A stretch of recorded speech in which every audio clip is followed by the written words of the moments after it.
As business owners, we're real people. I say it all the time. That's the whole point of this podcast, is to expose and encourage and give tools for business owners like me and you that are real folks.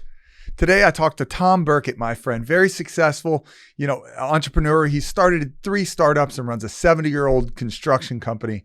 And we got real. I've asked him about family and his faith as well. In this clip, I asked him, how do your faith and your business interact and affect each other?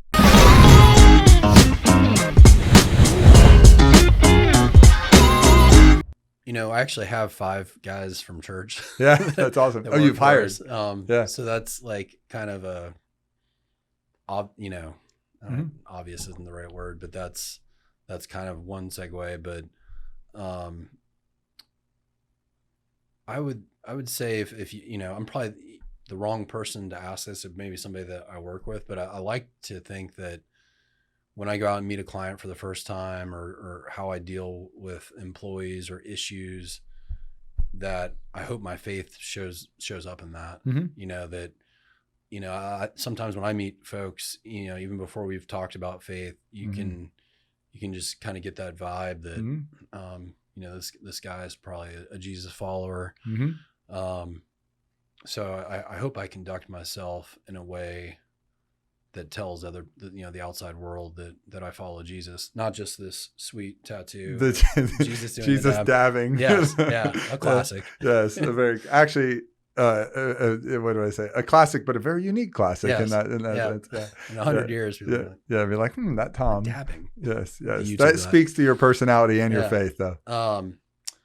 Because I think in business, it's easy to have things happen, get frustrated, and or take advantage of a situation. I think it's easy to go astray. So just trying to keep that bedrock of our faith, like, would I act this way at church? Would I act this way in front of my family?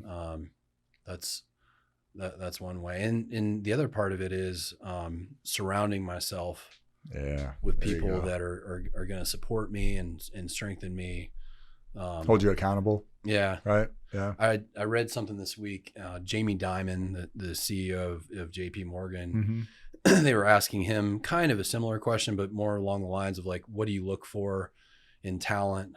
And he goes, there's no shortage of intelligent people. There's no shortage of people with lots of charisma. He goes, but what I really look for is people that display humility, people that are transparent, and people that are fair in their dealings.